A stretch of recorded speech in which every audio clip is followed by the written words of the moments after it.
Hi, in this session, we're going to be talking about rendering. What is exactly rendering? Rendering is the process of turning information from a 3D software or 3D model into a 2D image. 3D rendering can be used to create a variety of images, from non-realistic images to what we call photorealistic images. In other words, it is exporting your work in 3D Max into images and movies. I'll be working with this file that I've created in earlier session, and we're going to go through the basics of the render setup. To access the render setup, you have several ways. Either you go to rendering, render setup, or you can use F10 as a keyboard shortcut, or you can use this icon to go access render setup. Just going to open render setup. As you can see, we have already put the renderer to be V-Ray, and you have 5 different tabs. I'm going to talk about the first tab where we have different subtabs. I'm going to talk definitely about the common parameter for now, and I'm going to start with 3 important parts. The first part is called the time output. The second part is called the output size, and the third part is called the render output. I'm going to start with the time output. Time output is basically how many frames I need to render. If I have a still image, I just have to have a single frame. So I'm just going to have a render for single frame. If I have an animation, I want to render the whole sequence of the animation, I need to animate or render the active time segment. Active time segment is basically the first frame of the timeline until the end frame. In my case now, I have 0 to 100. If I've changed this from 0 to 200 or from 50 to 200, this will automatically change. As you can see, I cannot change it manually. It is linked to the timeline. The third option is basically I have to render a range, and can decide which frame to start and which frame to end. For example, in my case, I'm rendering from 0 to 100 by default, active time segment. But in my case, I don't want to render from 0. I want to render from 20, maybe to 80. So these are the frames I want to render. The fourth option is basically frames, and I can render specific frames. If I don't want to render the whole the timeline, I can render specific frames. In this case, by default, it says render frame 1, comma, frame 3, comma, frame 5 till 12. So it's going to render 1, 3, 5, 6, 7, 8, 9, 10, 11, 12. So that's the only specific frames I need to render. Sometimes I have some kind of errors in the render, or maybe something I didn't want it to be there in some kind of movement. So I need to render, let's say, a couple of frames or maybe a range. So I just have to go range or frames. Other than that, we usually use single frame for one frame or the active time segment for the whole animation. Other than that, we have something called here every nth frame. If I want to render every single frame, so I'm going to say, let's say 0 to 100, it's going to render 0, 1, 2, 3 up till 100. I can say instead of every one frame or every single frame, I'm just going to say maybe every 10 frame.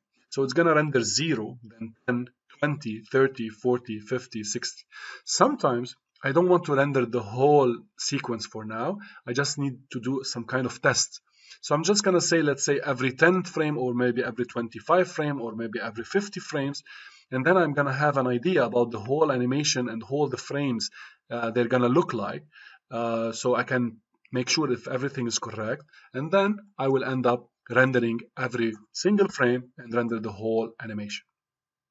In my case, I'm just going to go single for now because I don't have an animation, but we're going to definitely do both. I'm going to go down and I'm going to go through output size. Output size is basically the resolution of the render. How many pixels I have in the width and the height. In my case, you can see I have numbers in here. Doesn't matter what kind of numbers, it does matter what kind of format we need. And the more pixels we're going to add, the better resolution we're going to have. We have presets in here, as you can see. Some of the presets are, for example, PAL D1, maybe HDTV or NTSC D1 if you want to render NTSC, or you can have different kind of cine resolution or whatever, okay, or IMAX and so on.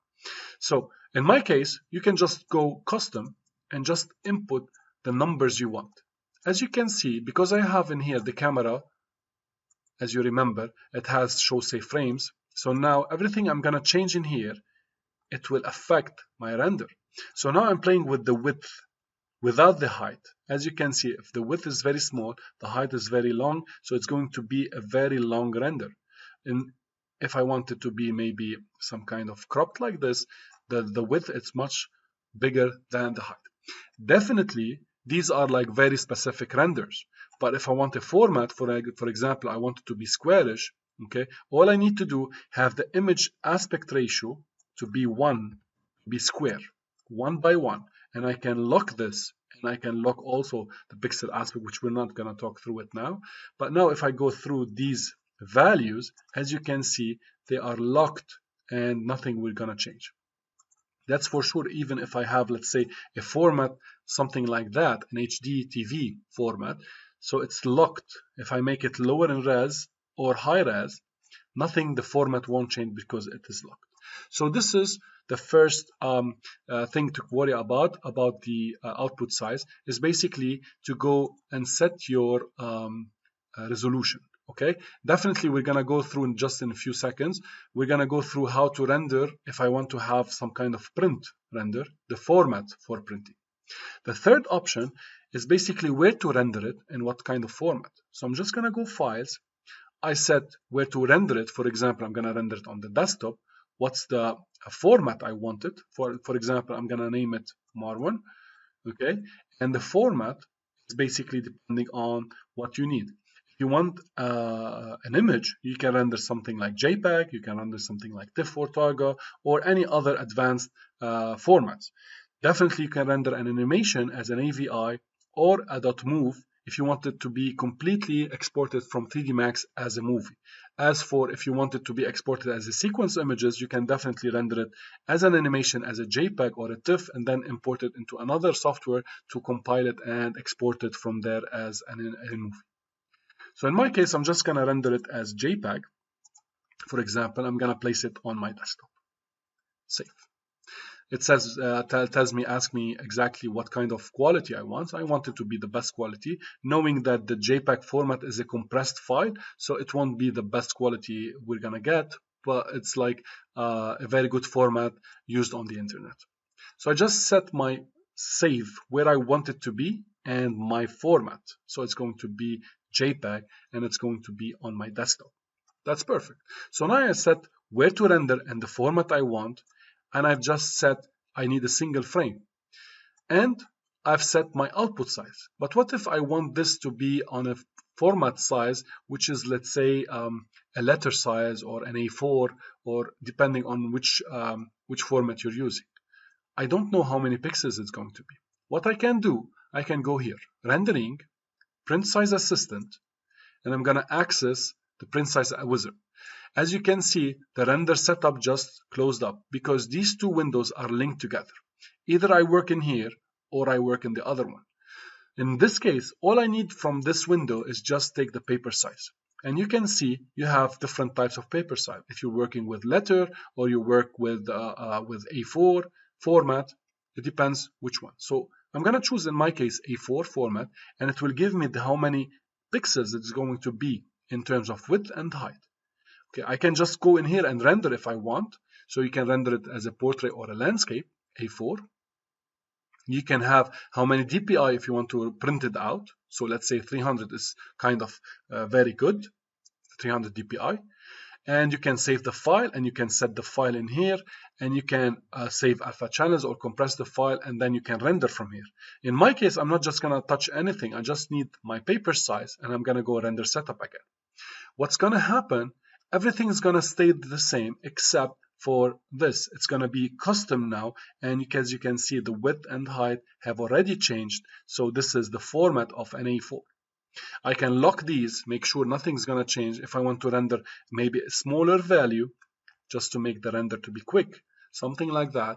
And then we're going to have the same format. Nothing's going to change, nothing's going to be cropped, but the resolution is going to be low to make it faster. That's basically the main part of render setup. So it's the common parameter where you go to set how many frames you want to render, the resolution of the render is going to be how many pixels in the width and the height, and where do you want to save it and the format you want it. In my case, I just set these up. And now I'm just gonna go through this small option. It says area to render. By default, most of the time we're gonna have the view. So I want to render the whole view, but we have several options. We can render just a selection. So let's say I have selected this couch, I can render only this couch, or a crop or a blow up, but mostly we're gonna use region. So if I go to region selection, you can come up with this kind of region. So I can set it up and make, for example, I want to render only maybe this part of the frame instead of rendering it, or I want to render this part. So I set the render region and then I render, so it will render only this part. In my case, I just don't want to have a region. I just want to render the whole view, and I'm gonna go render. If you press render, it will start the processing of render. I'm just gonna show you. This is my final render. I'm just gonna go through this later on. So this is my render, and this is my render frame buffer, my V-Ray frame buffer. So the frame buffer is basically the window that's where the render is gonna be. Now, I have few things that I really care about in here. When you render, this render tab is the same as this render tab. It will re-render the scene, and this is what we're gonna do now. And I have another option, which is this one, which says start an interactive rendering, which I've been using this throughout the course, but I didn't explain it. So when you press on this start interactive course, it means the rendering is going to be live. So whatever you change, immediately it will take new renders. For example, if I'm rendering, for example, I'm testing the texture. So I can press this, and then I can change my texture or change the material, and it automatically will refresh and refresh and refresh until we get the result we want. That's basically it. The other one is basically a region render, the same we have inside 3D Max, but we have one in here. If I want to, for example, I want to render only this part, so I can set this part and I can set the render. It will render only this part, okay? And this is the resolution of the render. So at the test, I want it to be maybe 10% of this render setting, or maybe more, or 110, or maybe more. So it depends how much you want. It will change the effect of the rendering. So you can set it up. Other than that, we have this kind of icon which says follow mouse, which means when you're rendering, wherever you put your mouse, it starts rendering around your mouse. If you move your mouse, it will start rendering in here. If you move it in here, it starts rendering in here. So sometimes you want some areas to start rendering before the others. So you can set it up by checking this option, turning this on or off. Okay. Now the last two things are simple. The first one is clear. It's basically deleting the image. And this one, I can save the image after rendering. If I didn't save it in here in the comment parameter, after finalizing the render, it will save it. If I didn't save it, I can just save it from here. So I go save, and I set my target, my file name, and my type. And that would be saved again. Now, I'm just gonna close this as if I didn't go through this. I checked everything I want, my format, my single frame, definitely I want, and where do you want to save it in. I'm gonna press render, and as you can see, now render setup starts rendering, and this is the process of rendering. Now I can stop this render anytime I want. I can stop it in here, and I can stop it in here. In my case, I'm just gonna go, maybe I want to render this more region, and I'm gonna have this active. Now you can see something different is going to happen. Now this is rendering. Now if I want to change, for example, the material of the wood, I can just go to material of the wood. So I can just search where it is. I think it's here. This is it. Now I want to maybe change the color of the wood. So I'm going to go to maps, and I'm going to have this wood, for example, no texture. As you can see, it's updated with the default color, with the diffuse color, which is kind of red. Maybe I want to change this to make it like really red. And as you can see, everything is updated and being live. So you can do this and work with your testing of materials and lighting sometimes. So it's instead of rendering the whole image, so I can just do a small test, and this is what I want. No, I didn't like this red, so I'm just gonna go try it blue maybe, and so on and so forth, which is great. I'm just gonna go back to maps, and I'm gonna turn on my map for the diffuse, so I have this kind of wood. That's perfect. Another thing, I'm just gonna turn this off. I'm gonna go to follow mouse, and you will see that I will have this render following the mouse. But definitely the render, it depends on the render type. We're going to talk about this in next session. It depends, because in this case we are rendering something called progressive. If I put a bucket, now you can see this kind of render. You see, it's following the mouse wherever I want it to render. So it depends what kind of format you're having. You can just work with that, and you can achieve a render that's an image actually, or maybe a movie in other cases. So in my case, in the other case, I'm just gonna have a small animation of this camera. I'm just gonna turn on my auto key. First, I'm gonna set my to PAL. I'm gonna have 100 frames, which is 4 seconds in my case. So I'm just gonna turn on auto key, and I'm gonna do a small move, just a subtle move. So that's it. Okay, so I have this kind of movement. That's it. It's a very simple movement. Maybe this is what I want. Great. Now, maybe let's turn the camera a bit. So I'm gonna select the target. Just when we move here, I want the target to move something like this. All right. So I have some kind of rotation. Perfect. I did my animation, and I need to render my animation. So I'm gonna turn off my auto key. Now I'm gonna go to render setup. I'm gonna set my time output to active time segments. So it's gonna render from 0 to 100. Okay. My resolution, it depends on the resolution I want. And I'm gonna go to file save.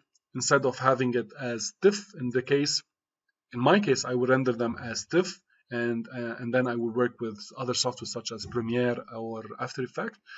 But in this case, just to make sure that I'm just gonna render it as a .move, which is a movie format, QuickTime.move. I'm gonna save it. It's gonna open the compression settings. I usually use a compression called H.264, which is a good compression and reserve quality. And this is the quality you want. You can have it best. In my case, I'm just gonna put it medium and then press OK, and everything is saved. Now, if I render, it's gonna be saved on my desktop with the name of Marwan. So this is perfect. Now I'm just gonna go render, and as you can see, it's going to be rendered. And in this, okay, you can have all the details of the render. As you can see, it's doing now the light cache. I'm going to talk about light caching, and I'm going to talk about the indirect lighting and definitely everything. But for now, what we care about is basically it's going to say it's rendering frame 0 now, and we have 1 out of 101. So we have 101 frame from 0 to 100 is 101. And now it's rendering past 1 out of 1, which we don't have other than that. The last frame time is going to tell us how much it took. Okay, my last frame took like 4 minutes. My elapsed time is how much time is going to render. When the first frame finishes, these values will be updated, and it will give us an estimate on the time remaining. But that's definitely an estimate. It's not accurate. It's going to tell us the frame, the width, and the height we're using, what camera we're rendering from, and so on. There's a bit more details, but mainly these are the main thing that I care. Which frame I'm rendering now, and have an estimate about the time. And if I have anything that detail I need to check it up, I can check it out. Now I can wait for this. It's going to take a bit of time. Definitely each frame is going to take around 4 minutes. So I have 100, it's going to take around 400 minutes. So it's going to take a bit of time. Definitely we're not going to wait for that. So for now, I just wanted to go through the basics of the rendering, how to start with the render setup, and what to render, how many frames, where to render, and the format we needed, and if we need to render, and some kind of settings, the default settings to work with the V-Ray frame buffer.